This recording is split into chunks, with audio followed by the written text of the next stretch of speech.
오늘 시간 함께 보실 말씀은 마가복음 14장 27절에서 42절까지 말씀입니다. 마가복음 14장 27절에서 42절 말씀을 우리 한 절씩 교독하시면서 교독하겠습니다. 예수께서 제자들에게 이르시되 너희가 다 나를 버리리라. 이는 기록된 바 내가 목자를 치리니 양들이 흩어지리라 하였음이니라.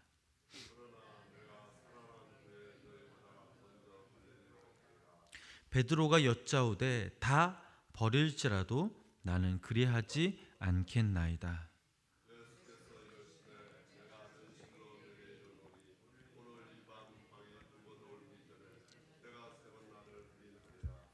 베드로가 힘있게 말하되 내가 주와 함께 죽을지언정 주를 부인하지 않겠나이다 하고 모든 제자도 이와 같이 말하니라.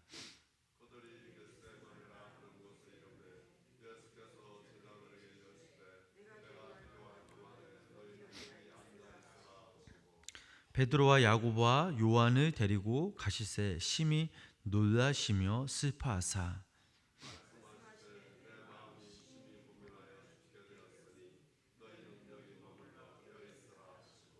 조금 나아가서 땅에 엎드려 댈 수 있는 대로 이때가 자기에게서 지나가기를 구하여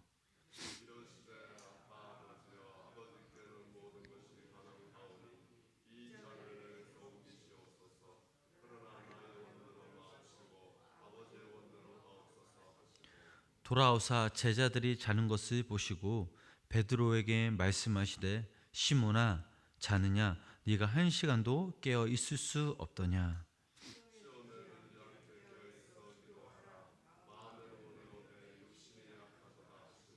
다시 나아가 동일한 말씀으로 기도하시고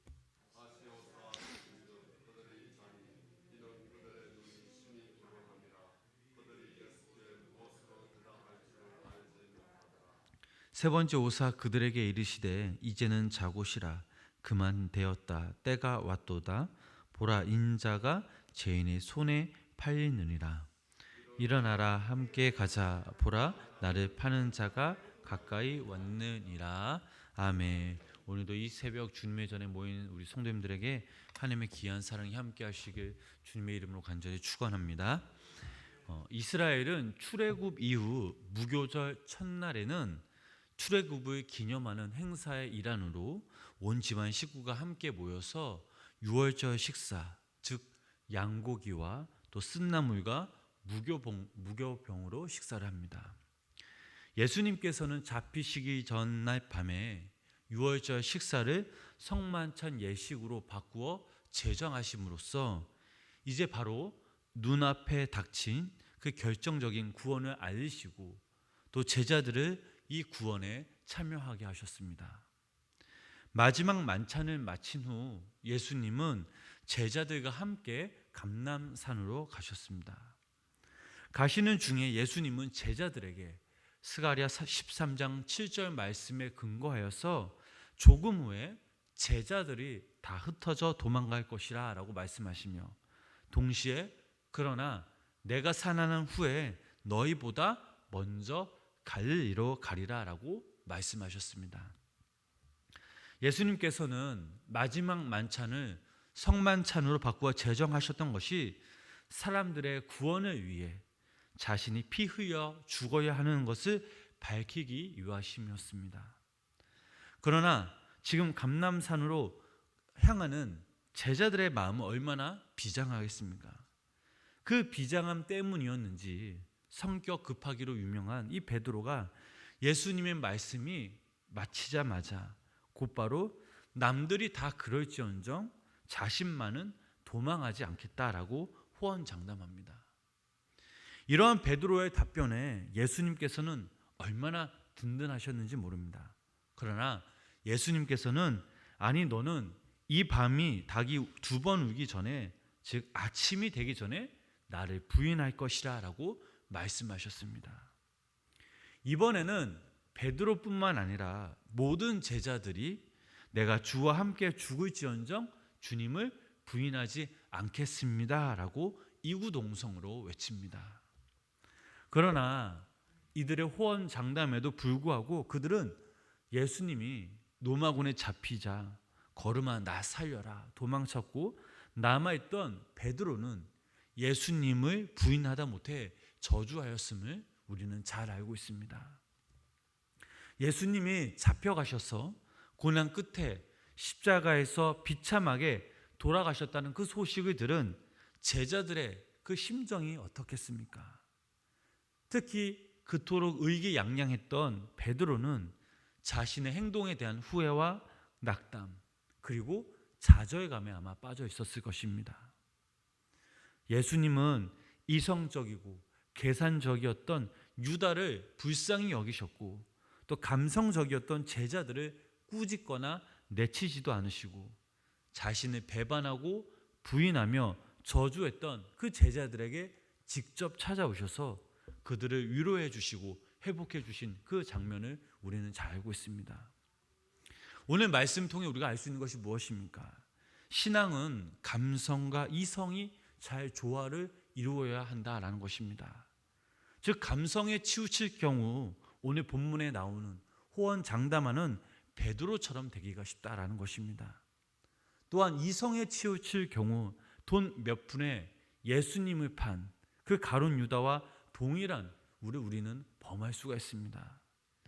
신앙인의 가슴은 누구보다도 뜨거워야 하지만 머리는 누구보다도 냉철해야 합니다. 바라기는 뱀같이 슬기롭고 비둘기처럼 순교한 그런 삶을 살아가시길 주님의 이름으로 부탁을 드립니다. 이제 예수님과 그 일행은 그 올리브 농장이었던 곳으로 추정되는 겟세마네 그 동산으로 도달하셨습니다. 예수님께서 이곳에 오신 것은 오늘 본문의 말씀에 잘 나와 있듯이 바로 기도를 하시기 위함이었습니다.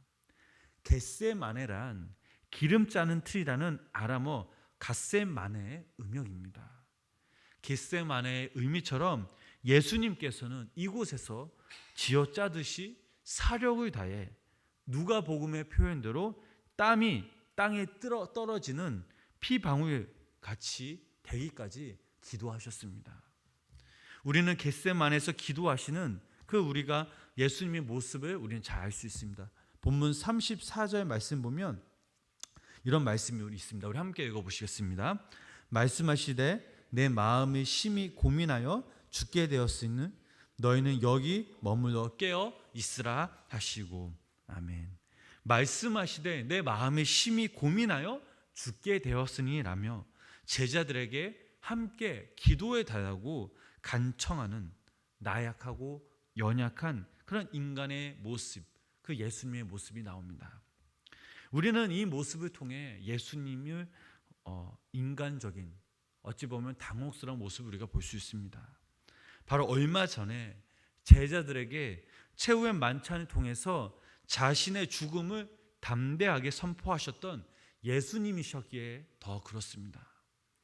하나님의 독생자이신 예수님도 인성을 소유한 인간이었기에 그가 앞으로 겪어야 할 정신적 또 육체적 고통에 대한 두려움에 내 마음이 심히 고민하여 죽게 되었다라고 하시면서 될 수 있는 대로 이때가 자기에게서 지나가기를 하나님께 간구하였습니다. 여기서 더 당황스러운 것은 예수님의 3번에 걸친 간절한 기도에도 불구하고 하나님께서는 침묵으로 일관하고 계시다라는 사실입니다. 예수님께서 세례 요한에게 요단강에서 세례를 베푸실 때에 이는 내 사랑하는 아들이라 라고 공포하셨던 그 하나님은 지금 아무런 말씀이 없으십니다. 예수님께서 귀신을 쫓고 병자를 치유하고 죽은 나사로를 살리기 위해 기도할 때 즉각적으로 응답하셨던 하나님은 지금 침묵하고 계신다라는 사실입니다. 귀향하고 있던 야곱이 자기 형 에서가 군사들과 함께 오고 있다라는 소식을 접하자 야복강 강가에서 하나님께 밤새 기도했던 야곱의 기도를 들어주셔서 야곱을 하나님과 겨루어 이루었다라는 뜻의 이스라엘은 이름으로 세워주신 그 하나님께서 당신의 독생자신 예수님의 그 간절한 기도에는 지금 철저히 외면하고 계신다라는 사실입니다. 우리도 마찬가지입니다. 우리의 기도를 들어주셨던 그 하나님이 어느 순간부터 침묵하고 계심에 안타까웠던 그런 경험을 우리는 아마 많이 경험해 보셨을 것입니다. 우리의 간구에도 불구하고 침묵하시거나 아니면 정반대의 결과가 나타남에 좌절했던 그런 경험도 있었을 것입니다. 하나님의 침묵을 우리는 어떻게 받아들여야 할까요? 예수님께서는 침묵하고 계신 하나님께 다시 한번 이렇게 고백합니다. 본문 36절입니다. 이르시되 아빠 아버지여 아버지께는 모든 것이 가능하오니 이 잔을 내게서 옮기시옵소서. 그러나 나의 원대로 마시옵고 아버지의 원대로 하옵소서 하시고 아멘. 이 말씀을 보면 이 상황이 대전환을 이루는 그런 상황이 나옵니다. 즉 나약한 그 인간 예수의 뜻이 아닌 이제는 하나님 아버지의 뜻에 기꺼이 내가 순종하겠다라는 고백입니다. 만약 예수님께서 끝까지 자신의 기도가 관찰되기를 고수했다면 아마 인류의 구원은 멀어졌을 것입니다. 우리의 간구에도 불구하고 하나님께서 침묵하고 계시거나 우리의 간구와는 반대의 그 상황이 전개된다면 우리 스스로 생각해 볼 때에 과연 내 기도가 무엇을 위한 기도인지를 우리는 생각해 봐야 합니다. 나를 향하신 하나님 아버지의 뜻에 초점을 맞추고 기도하고 있는지 아니면 내 뜻이 관철되기만을 기도하고 있지는 않은지 한 번은 우리는 생각해 봐야 합니다. 사도 바울에게는 고질병이 있었습니다. 얼마나 괴로웠던지 육체의 가시, 사탄의 사자를 주셨다라고 고백할 정도였습니다. 하나님의 권능에 힘입어 죽은 자도 다시 살리던 이 바울이 자신의 병을 치료해 주실 것을 하나님께 3번이나 간구하였습니다. 사도 바울은 하나님께서 이방인들을 위해 직접 세우신 그런 사도였습니다. 요즘처럼 교통 상황이 좋지 않던 당시에는 전도 여행을 하기 위해서는 무엇보다 육체적인 그런 건강이 요구되었습니다. 그러나 하나님께서는 바울의 기도에 대해 고린도후서 12장 9절 말씀 보면 이런 말씀이 있습니다. 제가 읽겠습니다. 나에게 이르시기를 내 은혜가 내게 족하도라. 이는 내 능력이 약한 데서 온전하여 짐이라 하신지라. 그러므로 도리어 크게 기뻐함으로 나의 여러 약한 것들에 대하여 자랑하니니 이는 그리스도의 능력이 내게 머물게 하려 함이라 라고 응답하셨습니다. 바울이 자신을 위한 기도를 하나님께서 들어주시지 않는 이유는 지금 육체적인 약함으로 인해 바울을 더 온전하게 만들기 위해서라는 그런 말씀입니다. 이에 바울은 자신의 뜻을 접고 하나님의 말씀에 순복하고 이렇게 고백합니다. 그러므로 내가 그리스도를 위하여 약한 것들과 능욕과 궁핍과 박해와 곤고를 기뻐하노니 이는 내가 약한 그때에 강함이라 라고 하면서 하나님께 감사함으로 고백하는 그런 모습을 우리는 볼 수가 있습니다. 사랑하는 성도 여러분, 오늘 이 새벽 죽음의 목전을 둔 예수님의 기도를 통해서 우리는 무엇을 위해 살아가며 무엇을 위해 기도하고 있는지를 우리는 생각해 봐야 합니다. 감성 또는 이성에 지나치게 치우칠 경우 경솔한 판단을 내리거나 또한 나만을 위한 신앙생활을 하기가 참 쉽습니다. 감성과 이성이 균형 잡힌 신앙생활을 하다 보면 나 한 사람, 내가 속한 공동체만을 위한 기도를 하기보다는 나를 향하신, 우리를 향하신 그 하나님의 뜻을 구하며 아빠, 아버지의 우리를 향하신 하나님의 뜻대로 우리는 살아갈 것입니다. 바라기는 오늘 하루도 우리가 이 땅에 살아가면서 감성과 조화를 이루어 오직 주님의 뜻을 구하는 귀한 성도님들이 되시길 간절히 소망합니다. 또한 우리가 이 시간 함께 기도할 때 내가 지금 무엇을 바라보며 살아가고 있는지, 내 마음과 시선이 어디를 향해 달려가고 있는지, 내가 정말 하나님의 뜻을 구하며 하나님의 그 위에 그 십자가의 은혜를 구하며 살아가고 있는지 스스로 돌아보시면서 또 이 시간 결단하시오. 오늘 하루도 승리하시며 살아가시는 귀한 성도님 되시길 주님의 이름으로 간절히 축원합니다. 기도하겠습니다. 하나님, 부족하게 짝이 없는 우리들을 친히 하나님의 자녀로 삼아 주셔서 오늘도 이 시간 주님의 전에 나와 하나님 앞에 예배드리게 하심에 감사를 드립니다. 하나님, 우리가 이 땅에 살아갈 때에 이성과 감성이 균형 잡힌 신앙생활을 하게 하여 주시고, 무엇보다 하나님의 뜻을 구하며 아빠 아버지의 우리들을 향하신 그 뜻대로 살아가길 간절히 소망합니다. 하나님, 지난 날을 우리가 돌아보면 내 뜻대로 살아왔음을 고백합니다. 또한 이 시간 우리의 모습을 우리가 돌아볼 때에 우리의 마음과 시선이 우리의 중심을 어디를 향하고 있는지 우리 스스로 질문하면서 거울 삼아 우리를 돌아봅니다. 아버지 하나님, 내 뜻은 이루어지지 않아도 하나님 아버지의 뜻을 이루셔서 주님 홀로 영광 받아 주시옵소서. 또한 아버지 하나님, 코로나19로 인해서 많이 힘들고 어렵습니다.